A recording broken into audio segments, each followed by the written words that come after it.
Tughlaq complete, Syed complete, Lodi भी complete, complete हो गया था।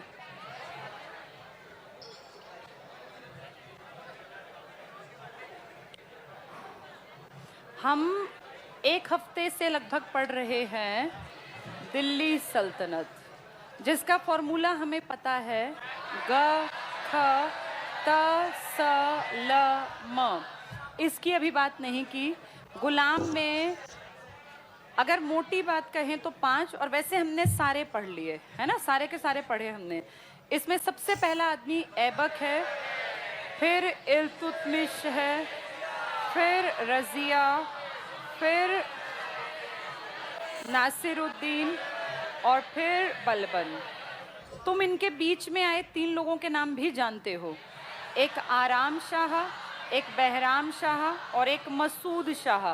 यहाँ आया था आराम शाह, जो कि ऐबक का नालायक बेटा था, इसलिए उसका मर्डर कर दिया और उसके दामाद और उसके गुलाम ने गद्दी संभाली, जिसका नाम था इल्तुतमिश। इल्तुतमिश का याद करो, बेटा मर गया था, सुल्तान गढ़ी का मकबरा, और उसने कहा कि मेरे उस बेटे के बाद रजिया जो है अगली शासिका बनेगी। ग्वालियर की विजय के बाद याद है सिक्कों पर अपनी बेटी के चित्र और नाम, और उसके बाद रजिया बनती। उससे पहले बना था कौन? हाँ, उसने कुछ भी नहीं किया, नालायक टाइप का आदमी था। 3-4 महीने में जनता ने पहली बार जिसको अपना दिल्ली सल्तनत में राजा माना, वो रजिया। ये जनता के बलबूते बनी। रजिया का मर्डर 40 में। फिर एतगीन नाम का एक आदमी नायाब बना, याद होगा ना। और नायब ए ममलिकात ने वो पद बना लिया जानबूझ के रजिया के बाद कि सुल्तान नीचे और नायब ऊपर। और ये नायब चालीसा का मेंबर हुआ करता था। चालीसा जो किसके टाइम में बना था? 2 राजा बने, एक 2 साल के लिए, एक 4 साल के लिए। एक का नाम था बहराम शाह और एक था मसूद शाह। कुछ नहीं किया, कुछ भी खास नहीं। 46 में आ गया नासिरुद्दीन, 20 साल रहेगा, उलूग खां के उपनाम से नवाजेगा बलबन को, और बलबन अपनी बेटी की शादी इसके साथ करेगा। और बलबन जो है, कल एक ने पूछा कि बलबन ने अपनी बेटी की शादी नासिरुद्दीन के साथ क्यों की, उसको किस चीज़ का डर था। तो ये कैसा नॉनसेंस क्वेश्चन है। बलबन के ने अपनी बेटी की शादी इसलिए की क्योंकि उसको दिख रहा था कि भैया ये जो राजा है दिल्ली सल्तनत का मालिक है। कोई भी बाप ये चाहता ना मेरी बेटी जो भैया ऐशो आराम में पले बढ़े, तो उसको दिख रहा था कि मेरी सारी चलती है किसके महल में, तो अगर मैं कहूँगा तो मेरी बेटी से शादी कर लेगा। तो अपनी बेटी का भला सोचते हुए उसने इससे शादी की। तो ऐसे क्वेश्चन नहीं सोचने होते, दिमाग को इतना फालतू की बात नहीं सोचने के लिए मजबूर करना कि उसने इससे शादी क्यों करवाई। कॉमन सेंस है, कोई भी चाहेगा मेरी बेटी की शादी। अब आपके देश में पीएम और राष्ट्रपति यंग नहीं बनते, बनते ही बुढ़े हैं 60, 70, 80 के, तो इसलिए कोई नहीं चाहता। वरना कोई मान लो कोई 30 का कोई लड़का 27, 28 का बने तो सब चाहेंगे कि हमारी बेटी की शादी पीएम से हो जाए। लेकिन आपके यहाँ बहुत एज्ड बनते हैं। अब ये बलबन ने देखा नासिरुद्दीन यंग तो ऐसा नहीं, पर फिर भी अपनी बेटी की सेफ्टी के लिए शादी कर दी नासिरुद्दीन। बलबन के बाद कितने साल बाद ये खत्म हो गए? कै खुसरो और कैमूर्स कमजोर थे, मंगोल आक्रमण लगातार हो रहे थे, इनका चैप्टर क्लोज हुआ। ये सारे के सारे कौन लोग थे? ये तुर्क सरदार थे। पहले ये गुलाम थे और फिर धीरे धीरे करके सरदार बने थे। कोई याद करो, किसी के भाइयों ने बेच दिया, किसी के माँ बाप का नहीं पता था, कोई कुरान खान इस तरह का पढ़ा ना। अब इन तुर्क सरदारों के दिमाग में था कि हम ही हम हैं। तुर्क सरदार जो तुर्किस्तान के थे, इनके एक इलाके से भाग के कुछ लोग आदिवासी अफगानिस्तान आ गए और फिर उन्होंने अपना राजपाट संभाल लिया और नया वंश खिलजी क्रांति, जिसमें एक आदमी है जलालुद्दीन और एक आदमी है अलाउद्दीन। इनमें से अलाउद्दीन और ये जलालुद्दीन जो हैं ये 6 साल और ये 20 साल। जलालुद्दीन के टाइम पहली बार आप दक्षिण भारत के अभियान का नाम सुनेंगे देवगिरी के नाम पर। देवगिरी एज सच दक्षिण भारत में नहीं है, लेकिन दक्षिण का रास्ते में पड़ता है। तो पहली बार अलाउद्दीन ने इसके टाइम में ये कोशिश की और वहाँ के राजा को हरा दिया। इसकी बिना परमिशन के गया था, इसलिए डर था कि वापस जाऊंगा शायद सजा देगा, मार देगा। प्लानिंग करके आया कि जाते ही मैं जलालुद्दीन को मार दूंगा और मैं ही सुल्तान बन जाऊंगा, और उसने यही प्लान एग्जीक्यूट किया और इस तरह से अगला शासक कौन बन गया? अलाउद्दीन बहुत समझदार था और इसके पास एक समझदार तेज दिमाग आदमी था, मलिक काफूर, जिसके चलते दक्षिण भारत का याद करो तेलंगाना से इसको कोहिनूर हीरा मिला और प्रताप रुद्र देव ने वो सोने की जंजीरों में लपेट के। अलाउद्दीन बहुत आगे बढ़ा, उसके पीछे इसका एक दोस्त कह लो या इसका मलिक काफूर सेनापति, जिसको आप कहते हैं 1000 दिनारी, ये खंबात की खाड़ी के अभियान में मिला था, हमने ये पढ़ा हुआ है। अलाउद्दीन के बाद 2 शासक और आएंगे, जिनमें से एक तो बहुत कमज़ोर है और एक हिंदू है और वो मुस्लिम बन गया, तो उसके खिलाफ एक नारा दिया गया, इस्लाम खतरे में है। और जो ये नारा देगा वो गाजी बेग तुगलक ही गयासुद्दीन तुगलक है। गयासुद्दीन का लड़का सबसे पढ़ा लिखा और लायक है, जिसका नाम है एमबीटी। और जब ये राजपाट संभालेगा तो तीसरे साल में ये उसको दक्षिण भारत की विजय के अभियान पे भेजेगा। रास्ता अलाउद्दीन ने खोज लिया था दक्षिण का और विजय अभियान पे गया गयासुद्दीन का बेटा, और फिर याद करो प्रताप रुद्र देव को ये हरा देगा और वहाँ से एरिया कि भाई ये हमारा इलाका है। और इस कारण से गयासुद्दीन के बेटे एमबीटी का इतना एरिया बढ़ गया, इतनी प्रॉपर्टी बढ़ गई कि 23 प्रांत, और ज़्यादा बड़ी प्रॉपर्टी को कंट्रोल में रखने की लायकियत इसमें नहीं थी, इसलिए दक्षिण भारत में स्वतंत्र अभियान भी हुए। और विजयनगर और बहमनी ये हमने पढ़ा हुआ है। किसके टाइम में आ गई ये? एमबीटी। एमबीटी के 5 प्रोजेक्ट्स आपको अच्छी तरह पता हैं। सांकेतिक मुद्रा, राजधानी परिवर्तन, दोआब में कर वृद्धि, और दोनों कराची और खुरासान। इसका कोई बेटा था नहीं, तो इसके चाचा का बेटा फिरोज शाह कट्टर मुसलमान था, लेकिन कुछ चीज़ें अच्छी भी की, तो सल्तनत काल का अकबर भी है, स्कूल और सराय शहर ये सब। इसकी सबसे पहली देन थी जो इसने काम किया किसके सुधार पे? कृषि। और इसको कहते हैं, इसने नहरों पे काम किया था, शाही नहरों पर। फिर फिरोज शाह तुगलक ने क्या किया था? नहरें, बहुत सारी बड़ी बड़ी नहरें, शाह शहर, शाह नहर। फिर आ गए थे सैयद, और सैयद को छोड़ के जाने वाला आदमी था तैमूर। सैयद को दीपालपुर, मुल्तान, सिंध का इलाका दिया, और एक तो इतना कमज़ोर था कि ना सिक्के चलाए ना खुतबा पढ़वाया। एक ठीक ठाक था, मुबारक शाह। ये दूसरे छोटे हैं राज करने वाले। पहले छोटे कौन थे? खिलजी। खिलजी कब से कब तक थे? 90 से 20 तक, और ये 1414 से 1451 तक। तो इनका भी कार्यकाल लंबा नहीं है, दूसरा छोटा कार्यकाल है। इसके बाद आएंगे लोधी, जिसमें सबसे पहला बड़ा आदमी है बहलोल लोधी। इतना लंबा टिकेगा 39 ईयर्स तक, क्योंकि ना कोई विद्रोह होगा, ना कोई क्रांति, ना कोई लड़ाई। इसने हिंदुओं को, मुसलमानों को, तुर्कों को, गैर तुर्कों को, और कहाँ से लोग बुला लिए? अफगान। और सरदारों के खड़े रहने पे खुद भी नहीं बैठता, बोला मैं तुम्हारे बराबर हूँ। तो कोई क्यों इसके एंटी जाएगा? भाई एंटी उसके जाएंगे जो हमें नीचा दिखाएगा, तो कोई इसके एंटी नहीं गया। सबसे लंबा कार्यकाल है इसका, नंबर 1 पे। नंबर 2 पे कार्यकाल है फिरोज का। और छोटों में तो बात ही मत करो, क्योंकि लोग महीने महीने भर के बने, तो वो नहीं पूछेंगे। इसके बाद इसका बेटा सिकंदर शाह, जो अपने बाप के इस रवैये से, बराबरी के से दुखी है और कट्टर बनेगा।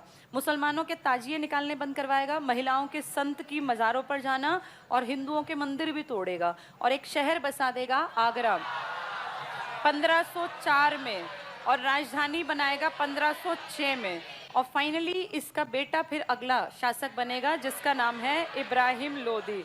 इब्राहिम कट्टर है, इसलिए इब्राहिम का साथ जनता नहीं देगी, और विदेशी को बुलाया जाएगा, बाबर को। और इस तरह से हमने पूरा दिल्ली सल्तनत पढ़ लिया। ये समझ में आ गया था सबको? अब इसका एंड, जिसमें इसकी प्रशासन, इनकी स्थायी सेना, इनका तरीका, इनके टाइप ऑफ टैक्सेस, सबका मिक्सचर है, आज उसको पूरा कर लेंगे ताकि ये टॉपिक हमारा क्लियर हो जाए। हमने जजिया भी कंप्लीट पढ़ लिया था ना, एमबीटी, गौरी। फिर हमारे यहाँ कौन था जो पहला बना? ऐबक। फिर किसने हिंदुओं ब्राह्मणों पर भी लगाया? हिंदुओं पर पहले फिरोज शाह तुगलक। चलो अब देखो जरा, पेज नंबर बताओ कितना पढ़ लिया? पेज नंबर 28 पे। अच्छा, राजत्व का सिद्धांत, ठीक है। अब आ जाओ, राजत्व का सिद्धांत। पहला पॉइंट देखो, अब तुम्हें सब कुछ समझ में आएगा, कुछ नया नहीं है, अब तक जो पढ़ रहे थे उसका मिक्सचर है। पहला पॉइंट पढ़ो और समझो। मुस्लिम शासकों में उत्तराधिकार का कोई निश्चित सिद्धांत नहीं था, क्योंकि किसी का नौकर बनता था, किसी की बेटी, और किसी का बेटा, किसी के चाचा का लड़का। तो कोई एक सिद्धांत था या नहीं था? नहीं। उत्तराधिकार कंफर्म नहीं है, बने भी और नहीं भी बने हैं। अगला पॉइंट करना, इल्तुतमिश पहला सुल्तान था जिसने सल्तनत में वंशानुगत शासन का सिद्धांत लागू किया, क्योंकि अपने जीते जी क्या बोला कि मेरी बेटी अगली शासिका, लेकिन क्या वो फॉलो हो पाया? नहीं। उसकी बेटी तो जनता ने बनाई, पहले उसका एक भाई शाह तुर्कान याद है, एक मूर्ख महिला थी, वो बन गया था। ये टिक कर लो। वंशानुगत शासन का सिद्धांत लागू किया पर हो नहीं पाया था। उसने अपने पुत्रों के स्थान पर पुत्री रजिया को उत्तराधिकारी बनाया। इसका पुत्र मर गया था ना, वो सुल्तानगढ़ी का मकबरा जिसकी, वो लायक था, बाकी नालायक तो अपनी बेटी को बना दिया। ये किस विजय के बाद कंफर्म किया इसने? ग्वालियर विजय। यहाँ लिख लो, लिखो सुल्तानगढ़ी का मकबरा, ताकि तुम्हें याद आए कि इसने क्यों नहीं अपने बेटों को बनाया। सुल्तानगढ़ी का मकबरा, दिल्ली का पहला मकबरा भी तो वही है, और पहली मस्जिद कुव्वत उल इस्लाम मस्जिद कहाँ बनी है? ये दिल्ली में, और अजमेर में 2.5 दिन का झोंपड़ा। ठीक है, यहाँ लिख लेना ग्वालियर विजय, जो ये रजिया लिखा है ना, यहाँ लिख लो ग्वालियर विजय के बाद। नेक्स्ट टिक करना, बलबन ने राजत्व को अमीर वर्ग से ऊपर रखा। याद है बलबन क्या करता था? अमीरों से भी डायरेक्ट बात नहीं करता था, सरदारों को उसने खत्म कर दिया। क्या खत्म कर दिया बलबन ने? चालीसा। और कौन सी पोस्ट खत्म कर दी? नायब। तो इसने कहा राजत्व का सिद्धांत, क्या बोला मैं क्या हूँ? जिल्ले इलाही। और क्या बोला? हाँ, मैं अल्लाह का प्रतिनिधि हूँ। राजत्व का सिद्धांत मैं बना ही राज करने के लिए हूँ। पहले जिनके बीच में से था उनसे कट ऑफ हो गया, तो ये इंपॉर्टेंट है। बलबन ने राजत्व को ऊपर रखा, मतलब राजा ऊपर और तुम अमीर वर्ग वाले हटा दो। लिख लो चालीसा का खात्मा, इससे तुम्हें याद आ जाएगा कि अमीरों का खात्मा कर दिया इसने। चालीसा, और एक पोस्ट भी खत्म कर दी, नायब। खुद 20 साल नायब रहा तो कोई दिक्कत नहीं, खुद चालीसा का मेंबर रहा, दिक्कत नहीं। अब दिक्कत थी, चालीसा खत्म किया और नायब का पोस्ट भी खत्म कर दी। आगे पढ़ना, उसका मानना था कि राजा देवत्व का अंश भगवान है और उसकी समानता कोई भी मनुष्य नहीं कर सकता। इसी को क्या कहते हैं? राजत्व का सिद्धांत, जिल्ले इलाही। ये इंपॉर्टेंट था। अगले पेज पर आ जाओ। खिलजी क्रांति, क्या क्रांति थी ये? तुर्किस्तान के कमजोर समझे जाने वाले लोगों ने भारत में दिल्ली सल्तनत पर राज किया। अंडरलाइन करो, खिलजी क्रांति से शक्ति का हस्तांतरण एक सजातीय वर्ग, सजाति कौन होती है? तुर्क, जो एक जाति के थे, बलबनी वंश से विषम जातीय वर्ग भारतीय मुसलमान को हो गया। ये भारतीय मुसलमान किसको नाम दे रहे हैं? जो कहां से कहां बस गए? तुर्किस्तान से अफगानिस्तान, ये भारतीय मुसलमान बना दिए। एक भारतीय मुसलमान याद है, मंगोल से भाग के आए थे 2000-4000 जलालुद्दीन के टाइम में, उसने कहां बसा दिए थे? वो भी भारतीय मुसलमान। जो हमारे यहाँ मुसलमान है ना, मिक्सचर है अलग अलग जगहों का। नेक्स्ट देखो, गयासुद्दीन तुगलक, गयासुद्दीन यानी गाजी बेग, जिसने क्या नारा दिया? इस्लाम खतरे में है, वो वाला आदमी। गयासुद्दीन तुगलक के सुल्तान बनने से कुलीन तंत्रीय आधार, जनजातीय आधार पर शासन करने का प्रचलन समाप्त हो गया, कि अब कोई भी जो लायक है वो बन सकता है। खिज्र खां, कौन खिज्र खां था? ये सैयद वंश वाला, वो डरपोक जिसने ना सिक्का चलाया, टैक्स भेजता रहा शाहरुख को। ये टिक कर लो, खिज्र खां। फिर पढ़ो, ने सरदारों द्वारा चयनित दौलत खान लोधी को हराकर स्वयं सत्ता हथिया ली और सैयद वंश की स्थापना की। ये दौलत खान लोधी कमजोर राजा है, ये असली वाला दौलत खान है जो बाद में आएगा। नेक्स्ट टिक करना, बहलोल लोधी के सुल्तान बनते ही जातीय एकाधिकार फिर से आरंभ हुआ। इस बार बहलोल लोधी ने किनको इन्वाइट किया? अफगान वालों को, और सारी बड़ी पोस्ट पे अफगानिस्तान वाले बैठा दिए। यहाँ लिख लो, ये इन्होंने दिया है, आगे पढ़ना। लोधी काल में राजनीतिक पदों का ही नहीं अपितु, अंडरलाइन, सेना का भी अफगानीकरण कर दिया गया। तो तुम्हारे यहाँ जो मिक्सचर बना, वो गौर के लोग भी हैं, वो गजनी वाले भी हैं, वो तुर्किस्तानी भी हैं, और वो अफगानिस्तानी भी हैं। ऐसे भारत के मुसलमान और मंगोल वाले भी हैं, सब मिक्सचर भारत में है। अफगानीकरण कर दिया गया। आगे पढ़ लो, तुर्की अमीरों को अपने समकक्ष समझा था और सिंहासन पर बैठने में संकोच करता था, तो इसलिए तो कहते हैं ये, इसने उपाधि भी धारण की थी। क्या इसने कुछ कहा था ना ऐसे कि भाई मैं इनकी बराबरी का हूँ? जैसे आज होता है ना, ये प्रधानमंत्री को हम क्या कहते हैं कि फर्स्ट अमंग इक्वल्स, ऐसे ये था कि मैं तुम सब में से बस एक हूँ, बाकी मैं कोई राजा या सुल्तान नहीं हूँ। हाँ, रैयत ए आला, रैयत तो वो था, रैयत तो ये था ना खिज्र खां। इसने पर ऐसा कुछ कहा था कि मैं फर्स्ट अमंग इक्वल हूँ, मतलब तुम सब बराबर, मैं तुमसे बस तुम में से एक अलग हूँ, बाकी हम हैं बराबर के सारे। चलो आगे देखना। हाँ, मनसद अली, मनसद वो सारे लोगों को कहता था।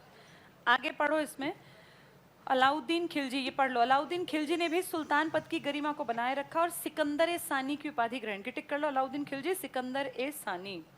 अगला पॉइंट उतने काम का नहीं है, सिर्फ पढ़ लेना घर पे। उससे अगला अंडरलाइन करो, अलाउद्दीन के समान ही मोहम्मद बिन तुगलक भी शासन में किसी वर्ग या व्यक्ति का हस्तक्षेप पसंद नहीं करता था।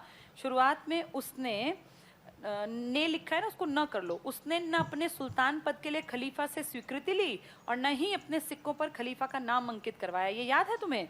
ये पहले योग्यता की बात करता था, लेकिन जब ये फेल हुआ फिर इसने परमिशन भी ली और फिर सिक्कों पे भी नाम लिखवाया, पहले नहीं लिखवाया था। मोहम्मद बिन तुगलक ने न्याय वर्ग पर उलेमा वर्ग के आधिपत्य को खत्म किया और योग्यता के आधार पर पद बांटे। इसको टिक कर लो, योग्यता के आधार पर पद किसने बांटे थे? वैसे तो अलाउद्दीन ने, लेकिन आप कहोगे मोहम्मद क्योंकि इसने बड़े लेवल पे काम किया। फिरोज तुगलक, ये टिक कर लो अगला, हिंदुओं के साथ उसका व्यवहार सहिष्णुतापूर्ण था। किसका? एमबीटी का। नेक्स्ट टिक करना, फिरोज तुगलक ने हर कार्य उलेमा वर्ग की मर्जी। याद है तुम्हें एमबीटी की दिक्कतों में क्या था? अमीर दुखी थे, किसान दुखी थे, उलेमा दुखी थे। तो फिरोज ने तुष्टीकरण किया था, याद हो तुम्हें? 2 करोड़ रुपए माफ कर दिए, शरीयत से के अकॉर्डिंग राजकाज संभाला। देखो दागने की प्रथा बंद कर दी, नगद वेतन की जगह इक्ता देने लगा। गलतियां की थी ना इसने, वही है ये। फिरोज तुगलक ने हर कार्य उलेमा वर्ग की मर्जी और शरीयत के अनुसार किया और सुल्तान के पद की गरिमा को ठेस पहुंचाई। इसलिए तो तुगलकों के टाइम में कौन आ गया? वो तैमूर। तभी तो आ पाया क्योंकि कमजोर थे ये। इसके बाद प्रशासनिक संरचना पे आ जाओ। प्रशासन में कुछ खास बड़े बड़े लोगों के नाम हमें पढ़ने हैं। मध्यकालीन भारत में प्रशासनिक संरचना मुख्यतः अरबी फारसी पद्धति पर आधारित थी। क्या तुम्हारे प्राचीन भारत में भी अरबी फारसी पद्धति थी? नहीं। तब हमारा सिस्टम याद है तुम्हें किस तरह का था? पहले राजा था, फिर अमात्य थे, पढ़े थे ना हमने, फिर सेनापति था, इस तरह से थे। कोई ब्राह्मण अपना वो हेड रखते थे। अब इनका तरीका देखो, अरबी फारसी पद्धति, सैन्य संगठन तुर्क मंगोल पद्धति, यानी जो सिस्टम चलेगा सेना में वो तुर्क और मंगोल। क्यों तुर्क और मंगोल? क्यों? क्योंकि यही लड़ाकू थे, मंगोल और तुर्की यही तो लड़ाकू थे। और फारसी अरबी पद्धति जो कि इस्लाम के तरीके से थी। इसके बाद अगले पॉइंट को टिक करना, सुल्तान। केंद्रीय शासन का प्रधान कौन था? सुल्तान। राज्य का सर्वोच्च संचालक था, अंडरलाइन कर लो ये, जैसे हमारा राजा था पहले। न्यायाधिकरण में सबसे बड़ा निर्णायक था, कानून का सूत्रधार था और सेनाओं का प्रधान सेनापति। क्या ऐसा ही सेम हमारे राजा भी थे पहले? बिल्कुल सेम है, कोई डिफरेंस नहीं। अगला पॉइंट पढ़ लो, वो राज्य के सभी महत्वपूर्ण मामलों की मजलिस ए खलवत, मजलिस ए आम में चर्चा करता था। क्या ऐसे हमारे पहले भी राजा चर्चा करते थे? मंत्री परिषद होती थी हमारी पहले भी, याद है? गणतंत्र थे, 8 गणतंत्र, वज्जी, वैशाली, हमने पढ़ा हुआ है। देखो बैठ के इकट्ठे वो डिस्कशंस करते थे। तो इस तरह से इन्होंने बना ली मजलिस। क्या आज भी किसी देश की संसद का नाम मजलिस है? आज भी देखो जो ये मुस्लिम कंट्रीज हैं, इनमें कईयों की संसद का नाम मजलिस है, वहीं से शब्द आया। अगला पॉइंट टिक मार्क करना, सुल्तान सभी विभागों और राज्य की प्रत्येक शाखा का स्वयं संचालन करता था। मंत्रियों के वर्ग की सहायता से मंत्री अपने अपने विभागों के प्रभारी थे, किंतु उनकी नीति सदैव सुल्तान द्वारा निर्देशित और शासित। यानी फाइनल डिसीजन किसका था? हाँ, ये ना बहुत डिटेल नहीं पढ़ना, मेन टिक करवा दूंगी मैं। पहला देखो, अमीर वर्ग। कौन थे अमीर वर्ग वाले? जो तुर्की सरदार थे। और इनमें उलेमा भी आते थे क्या? उलेमा कौन थे? उलेमा जो धर्म की शिक्षा देते थे, वो उलेमा थे। तुमने एक मूवी देखी होगी अकबर, जोधा अकबर, है ना, जिसमें ये ऋतिक रोशन है। एक सीन से तुम्हारे दिमाग में बात क्लियर होगी। एक सीन में वो दिल्ली की उसमें बैठा हुआ दिखाया गया, या पता नहीं आगरा के में, और उसके सामने कुछ लोग वाइट से कपड़े पहन के सूफी टाइप के हैं। वो कोई बात उसके कान में डालते हैं, फिर वो दूसरा जो टोडरमल वगैरह भी कुछ कहते हैं। तो जो टोडरमल टाइप के लोग थे ना, वो आगे आएगा वैसे, लेकिन उसको जोड़ के समझो, उस तरह के लोग वो थे जो उसको सही सलाह देते थे। और उलेमा वो था जो कहता था शरीयत के अनुसार ये गलत है और शरीयत के अनुसार ये, धर्म के नाम पर। तो 2 तरह के सलाहकार हुए, एक धार्मिक सलाहकार और एक राजनीतिक सलाहकार, वही बता रहे हैं ये। तो इसको पढ़ के देखो, अमीर वर्ग, राजकीय शक्ति पर व्यावहारिक नियंत्रण रखने में अमीर वर्ग का दबाव, टिक कर लो, अमीर और उलेमा ये 2 इंपॉर्टेंट लोग थे, का प्रभाव 2 महत्वपूर्ण कारक थे। 13वीं शताब्दी में अमीर वर्ग में विदेशी मूल के लोग थे, इसको अंडरलाइन कर लो। अमीर वर्ग में विदेशी मूल के लोग थे, 2 समूह थे, एक तुर्की अमीर और एक गैर तुर्की अमीर। ये गैर तुर्की कब हावी हुए थे? खिलजियों के टाइम में। उसका नाम क्या दिया था? खिलजी क्रांति, यही तो गैर तुर्की थे। इसके बाद एक पॉइंट छोड़ के अगला टिक करना, लोदियों के काल में अमीरों का सम्मान इतना बढ़ा कि उनका सुल्तान समानों में प्रधान की तरह रह गया। जो भी मैं पीछे कह रही थी कि सबके बीच में मैं सिर्फ एक तुम्हारे बराबर से का ही हूं। किसने कही थी ये बात? इसलिए बहलोल लोदी 39 ईयर्स तक राज कर गया। सबसे कम विद्रोह उसके टाइम में हुए। तो यहाँ लिख लो, बहलोल लोदी। उसके कारण ये सम्मान बढ़ाया। कहाँ के अमीर बुलाए गए थे? अफगानी, तभी तो भारत का अफगानीकरण कर दिया। एक पॉइंट छोड़ के अगला पॉइंट देखना, उलेमा वर्ग। इस्लामी कानून शरीयत, कुरान और हदीस पर आधारित थे। तो इस्लामिक कानूनों की जानकारी भी देते थे लोग कि आप ऐसा नहीं कर सकते, आप ये करेंगे, आप ये नहीं करेंगे। आपको याद है, एक मैंने एक वो दिखाया था चाणक्य का किस्सा। चाणक्य को जब उस पागल धनानंद ने लात मारी थी और फिर बोला पकड़ो इसको मारो, तो उसके अमात्य ने क्या कहा था कि महाराज ये ब्राह्मण है, ब्राह्मण हत्या पाप है। यानी धर्म के अनुसार बीच में ये जिक्र किया गया ना। तो ऐसे ही मुस्लिम लोग भी धर्म की किताब, क्या कहते हैं उसको, शरीयत, उलेमा वर्ग बताता था कि ये धर्म के अकॉर्डिंग है और ये नहीं है, जैसे हमारे भी टाइम पर था। ये अंडरलाइन कर लो। तो लोदियों के काल में अमीरों का सम्मान, ये तो हो गया। उलेमा वर्ग इस्लामी कानून शरीयत, कुरान और हदीस पर आधारित थे। इसके बाद आ जाओ सेकंड लास्ट पॉइंट इसी पैराग्राफ में, बलबन ने उलेमाओं को कुछ सीमा तक राजनीतिक संरक्षण प्रदान किया, जबकि अलाउद्दीन ने उन पर नियंत्रण लगाया। जो ताकतवर और समझदार थे ना, एक अलाउद्दीन और एक एमबीटी। एमबीटी की किस्मत खराब थी, वैसे वो इंटेलिजेंट था। इन दोनों ने क्या कहा कि तुम हमें सलाह मत दो कि हमें क्या करना है, हम अपने आप डिसीजन लेंगे। यानी किसकी बात नहीं मानी, उलेमा। बस दूसरे की किस्मत खराब थी, वरना प्लानिंग उसकी बहुत बढ़िया थी। ये टिक कर ला, अलाउद्दीन ने नियंत्रण लगाया।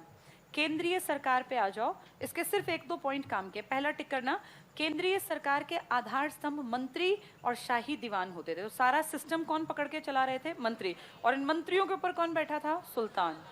इसके बाद तीसरा पॉइंट टिक करना, राज्य का प्रधानमंत्री वजीर कहलाता था। तीन इंपॉर्टेंट पोस्ट याद है, सुल्तान, नायब और वजीर। ये नायब पहले नहीं था, नायब ममलिकात रजिया के बाद बनाया ताकि कठपुतली की तरह राजाओं का यूज कर सके।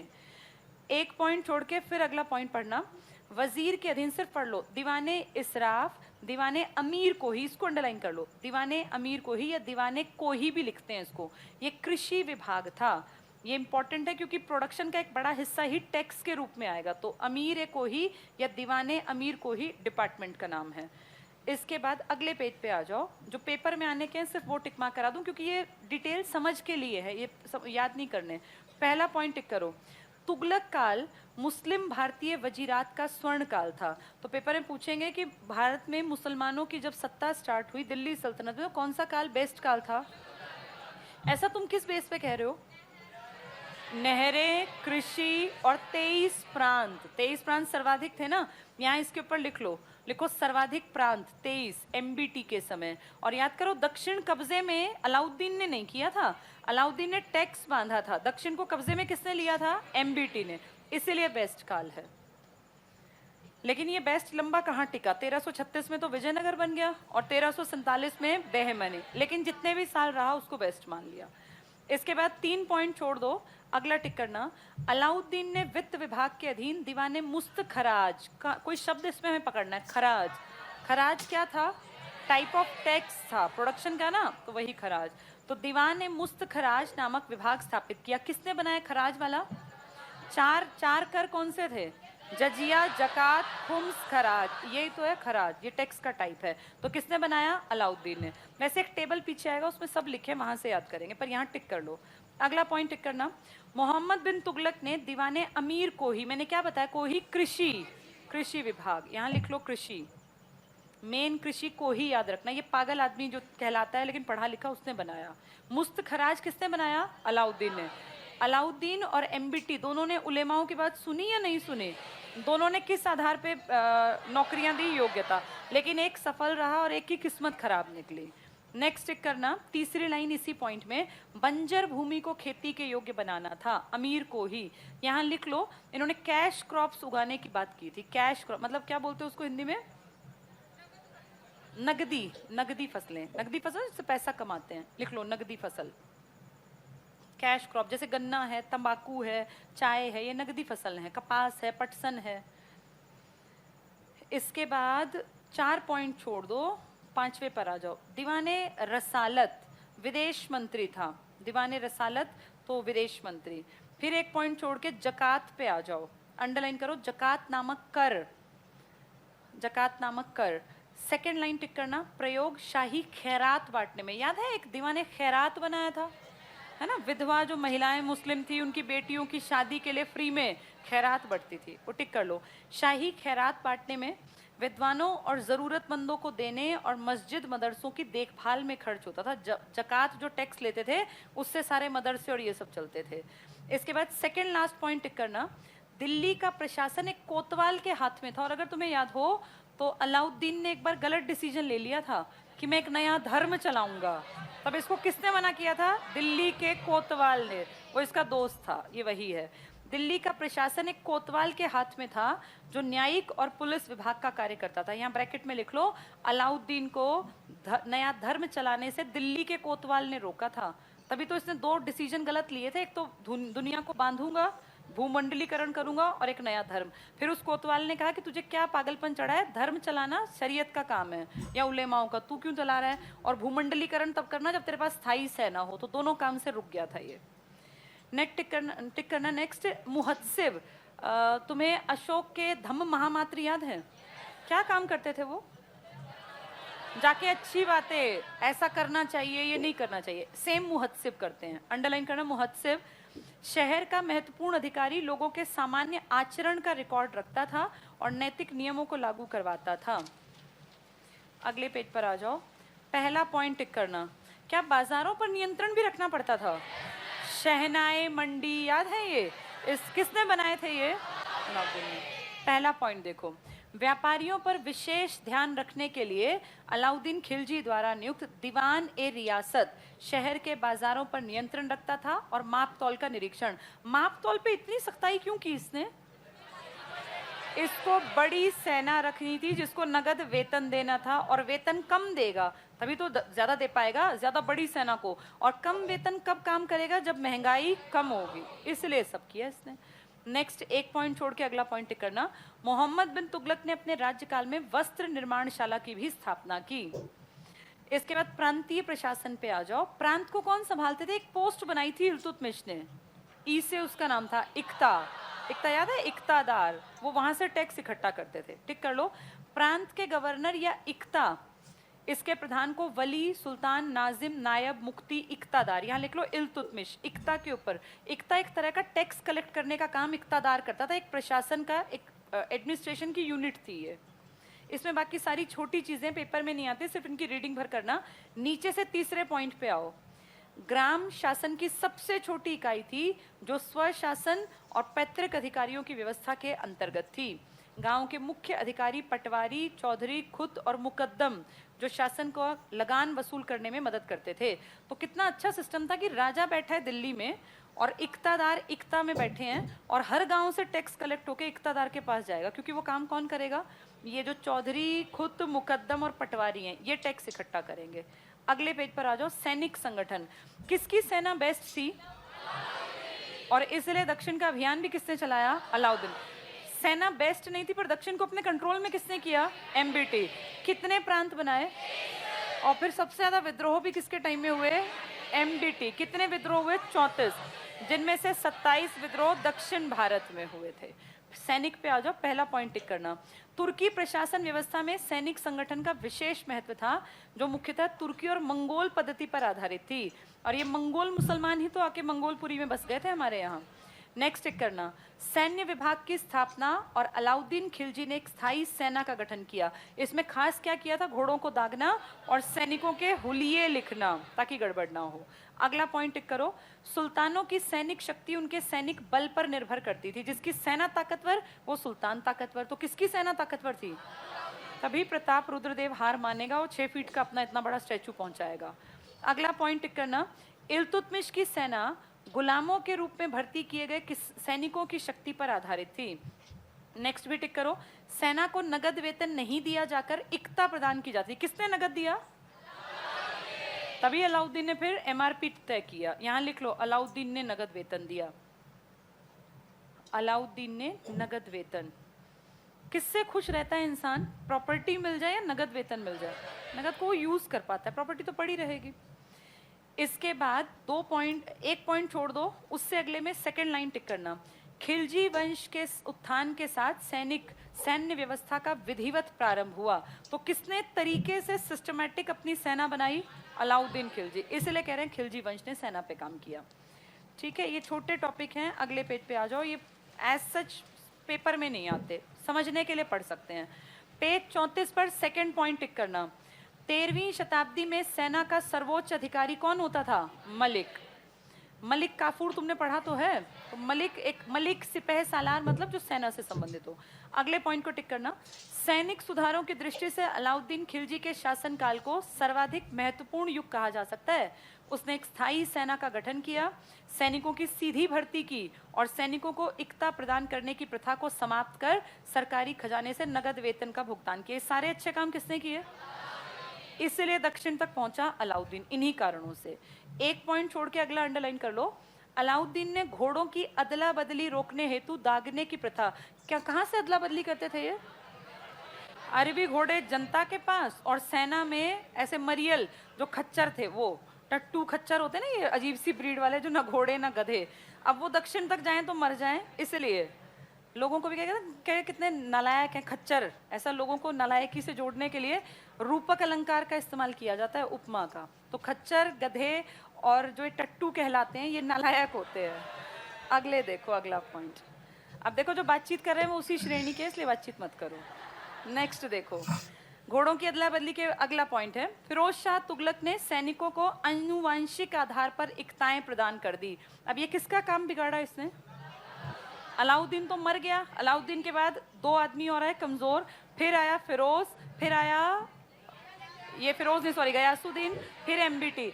एमबीटी भी समझदार था। अब ये काम बिगाड़ेगा, ये कहेगा जिसका मन करे आ जाओ। वो लाइन कल पढ़ी थी कि अगर कोई ज्यादा बूढ़ा हो गया तो अपने बेटे को भेज दो, बेटा नहीं है दामाद भेज दो, दामाद नहीं है नौकर भेज दो, और फिर बोला नगद नहीं दूंगा जागीर दूंगा, तो सब लोग भ्रष्ट हो जाएंगे।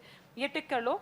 फिरोज शाह तुगलक ने सैनिकों को आनुवंशिक आधार पर इक्ताएं, इक्ता मतलब वो भूमि, प्रदान कर सेना में दासों को भर्ती करना प्रारंभ कर दिया। यानी अब सेना में सैनिक नहीं है, सेना में दास हैं, और सेना को तबाह कर दिया। किसने सेना पे काम किया था और किसने बर्बाद कर दी?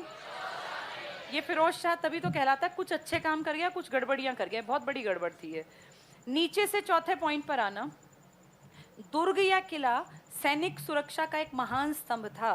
प्रत्येक दुर्ग का एक दुर्गपाल या कोतवाल होता था। और याद करो, बलबन ने दुर्ग बनवाए थे पश्चिमोत्तर सीमा पर, जिसमें उसका बेटा मारा गया था। ये वही दुर्ग है।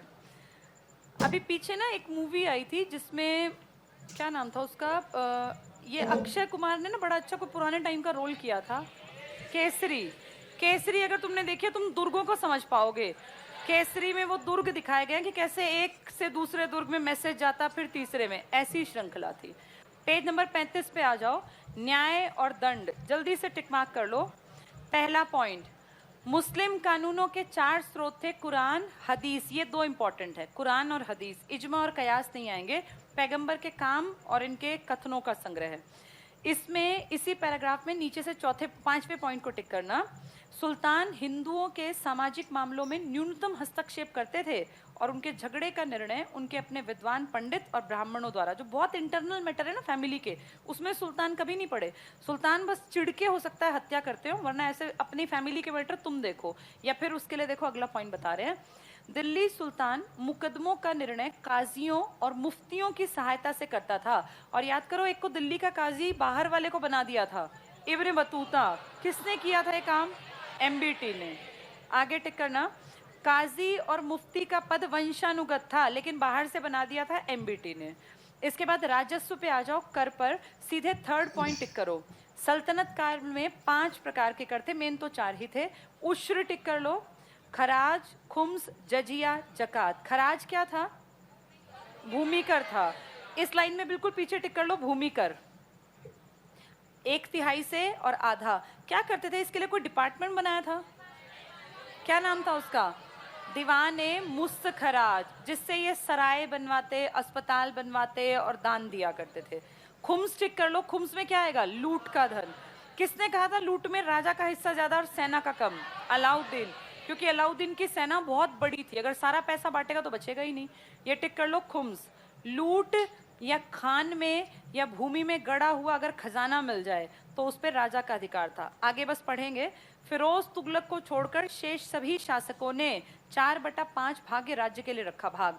तो बड़ा भाग किसी किसी मूर्ख ने क्या किया कि सेना रखेगी, किसी समझदार राजा ने कहा बड़ा भाग हमारा क्योंकि हमें सेना बना के रखनी है, और छोटा भाग सेना का। जजिया टिक कर लो।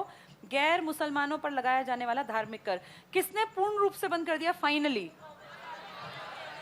मोहम्मद शाह रंगीला 1719 से 1748 तक। किसने लगाया फिर हटा दिया? और किसने हटा दिया था परमानेंट बड़े लेवल पर? अकबर ने। फिर किसने लगाया था? दिल्ली सल्तनत में गौरी ने भी लगाया, लेकिन वो यहाँ राज नहीं कर गया, इसलिए आप कहते हो कि ऐबक से स्टार्ट हुआ। किसने ब्राह्मणों को भी इसमें ले लिया? फिरोज शाह ने। इसके बाद जकात पे आ जाओ। मुसलमानों पर धार्मिक कर 2 से 2.5% वाला। अगले पेज पर आओ फटाफट से। पहला पॉइंट टिक करना। फिरोज शाह तुगलक ने ब्राह्मणों पर भी जजिया कर लगाया, जो पहले इस कर से मुक्त थे। सबसे पहले जजिया किससे लिया गया था? सबसे पहले यहूदी और ईसाई, फिर ये आया हिंदुओं पर, और बाद में जाके आया ब्राह्मणों पर। ब्राह्मण बहुत लेटर स्टेज में आए, कब जाकर? फिरोज शाह तुगलक के टाइम में। इसमें 2 पॉइंट छोड़ के अगला टिक करना। अलाउद्दीन और मोहम्मद बिन तुगलक, जो दोनों के प्लानिंग बहुत अच्छी थी, के अतिरिक्त सभी सुल्तानों द्वारा पैदावार का अनुमान करके लगान निश्चित कर दिया जाता था। इन दोनों ने, याद करो, पैमाइश करवाई थी। अनुमान गलत हो सकता है, पैमाइश गलत नहीं होगी। गजे सिकंदरी भी याद होगा ना, लेटर स्टेज में जाएगा। इसमें 2 पॉइंट फिर छोड़ दो। तीसरे में खालसा लिखा है। खालसा याद है? खालसा भूमि थी। खालसा भूमि क्या थी? राजा के अंडर, उस पर जितना आएगा वो राजा का। अंडरलाइन कर लो। केंद्र सरकार के सीधे नियंत्रण में थी। वसूल किए जाने वाले लगान को सीधे केंद्र के राजकोष में जमा किया जाता था। इक्ता राज्य द्वारा नगद वेतन के बदले सैनिक और असैनिक अधिकारियों और अमीरों को आवंटित भूमि इक्ता कहलाती थी। किसने कहा था अब इक्ता नहीं दूंगा, मैं नगद दूंगा? और किसने कहा था नगद बंद और इक्ता वापस? इस इक्ता का नुकसान क्या था? छोटे छोटे आदमी प्रॉपर्टी के मालिक बन गए, और याद करो षड्यंत्र करते थे, शराब पीते थे, पढ़ा था ना हमने। फिर ये सब किसने बैन किया था? अलाउद्दीन। लेकिन आगे जाके किसने गलत रास्ता दिखाया? फिरोज शाह। तभी फिर तैमूर यहाँ आया। नेक्स्ट चेक करना। 2 पॉइंट छोड़ दो। ये हमने कर लिया इल्तुतमिश वाला, इक्ता पढ़ा है ना। अगला पॉइंट भी अंडरलाइन कर लो। इल्तुतमिश ही पहला सुल्तान था जिसने भारत में सामंती प्रथा को खत्म करके दूर दराज के क्षेत्रों को केंद्र से जोड़ने के लिए इक्ता प्रणाली की शुरुआत की। तो इक्ता किसने स्टार्ट की है? इल्तुतमिश ने। इसके बाद 1 पॉइंट छोड़ के अगला टिक करना। अलाउद्दीन ने इक्ता के असीमित विस्तार पर रोक लगाने के लिए सैनिकों को नकद वेतन देना प्रारंभ किया। फिर 1 पॉइंट छोड़ के अगला टुक कर लो। फिरोज तुगलक ने इक्ता व्यवस्था में पुनः परिवर्तन कर इक्तादारों को वंशानुगत अधिकार प्रदान कर दिया, इक्ताओं के हस्तांतरण पर रोक लगाई और सैनिकों को पुनः इक्ताओं या भूमि अनुदानों के रूप में वेतन देने की प्रथा प्रारंभ की, जो कि गलत था। लास्ट पॉइंट टिक करना इसका। फिरोज तुगलक के शासनकाल में सर्वाधिक इक्ता बांटे गए। किसने फालतू के प्रॉपर्टी के मालिक बना दिए? तभी ये कमजोर हुए। अगले पेज पर 2nd पॉइंट अंडरलाइन कर लो। दिल्ली सल्तनत की स्थापना पर आय का स्रोत लूट और जीते हुए राज्य से मिलने वाला राजकर था। तो 2 तरह से इनका खजाना भरता था, तो लूट के धन से, या जो आय बन गई, टैक्स बन गया। नेक्स्ट टिक करना। मोहम्मद गौरी ने भारत में इक्ता प्रथा की शुरुआत की, लेकिन पेपर में आएगा तो क्या टिक करोगे? इल्तुतमिश, क्योंकि गौरी तुम्हारे यहाँ राज नहीं करके गया। ये अंडरलाइन कर लो। इक्ता प्रथा की शुरुआत की और इल्तुतमिश ने उसे ठोस स्वरूप प्रदान किया। यहाँ वेरी इंपॉर्टेंट लिख लो। यहाँ इंट्रोडक्शन हमें पता चला गौरी के थ्रू, लेकिन गौरी यहाँ राज ही नहीं कर पाया। राज तो इन लोगों ने किया, जिनमें से ऐबक तो हमेशा गुलाम ही बना रहा, और इल्तुतमिश ने ई से इक्ता को अपने यहाँ यूज किया। इसके बाद अगला पॉइंट पढ़ना। अलाउद्दीन के शासनकाल में कर निर्धारण के उपायों में अत्यधिक महत्वपूर्ण परिवर्तन हुआ। उसने राज्य का लगभग संपूर्ण केंद्रीय भाग पैमाइश, अंडरलाइन कर लो, पैमाइश। अलाउद्दीन और पैमाइश दोनों शब्द इंपॉर्टेंट हैं। किसने भूमि की पैमाइश करवाई कि बराबर टैक्स लेंगे? अलाउद्दीन। अलाउद्दीन बहुत समझदार आदमी था। पहले कैसे टैक्स बांध दिया था? अंदाजा, यहाँ से इतना आ जाएगा। नेक्स्ट टिक करना। अलाउद्दीन ने, इसी में बिल्कुल नीचे लिखा है, मुस्तखराज स्थापित किया। मुस्तखराज किसके लिए था? टैक्स के लिए। खराज टैक्स लिख लो यहाँ, खराज टाइप ऑफ टैक्स है। अगला पॉइंट भी टिक कर लो। गयासुद्दीन तुगलक ने पैमाइश को त्याग कर, गलती करेगा ना ये, पुनः बटाई प्रथा या वास्तविक उत्पादन के आधार पर लगान निर्धारित किया, और उससे अगला भी टिक कर लो। गयासुद्दीन ने एक अच्छा काम किया था, किसानों की भलाई के लिए 1 साल में लगान 1/11 या 1/10 से अधिक नहीं बढ़ाया जाना। ये 5 साल टिका लेकिन अच्छे काम कर गया। क्या बड़ा काम कर गया? नहर। और टैक्स बोला ज्यादा नहीं बढ़ेगा। नेक्स्ट भी टिक करना, गयासुद्दीन पहला सुल्तान था जिसने सिंचाई के लिए नहरें खुदवाई। यहाँ इंपॉर्टेंट लिख लो, मोहम्मद बिन तुगलक ने 2 आब में प्रचलित, 2 आब मतलब ये गंगा यमुना, एक ही कर व्यवस्था के अंतर्गत ले आया। कृषकों को सोनधार या तकाबी ऋण प्रदान किए। कौन सी क्रॉप्स उगाने के लिए इसने एक डिपार्टमेंट बनाया? Cash crops. क्या नाम था? दीवाने कोही, वही तो था ना। यहाँ लिख लो, लिखो कैश क्रॉप्स को बढ़ावा।